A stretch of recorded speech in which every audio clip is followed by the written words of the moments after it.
بداية المقابلة دخلنا كما يلزم، يعني وقتها احنا كنا واقفين مليح والكرة عنا وقاعدين اللي فكرنا فيه قاعدين ماشيين فيه. للأسف عملنا خطأ اللي تكلفنا غالي. بعدين قعدنا نتجرى ورا سكور ورا النتيجة، ضد منافس اللي كان مسكر المنافذ الكل وقاعد يستنى فينا بيلعب بالمرتدات.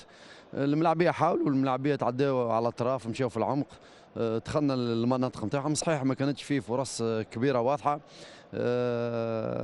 عموما الفريق اللي عرف كيفاش يستغل انصاف الفرص واخطاء المنافس هو اللي تمكن من الفوز، لكن احنا كنا نجموا على مستوى النتيجه نكونوا احسن من هكاك.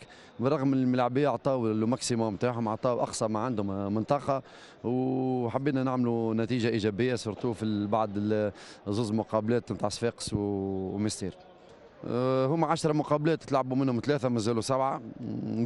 بالمقابلة صحيح احنا قاعدين جايين من البعيد، صحيح عندنا نقائص على المستويات الكل، لكن هذوما باش نجموا نتفاداوهم كان بالعمل. هم الأسبوع لازمنا نكونوا خير.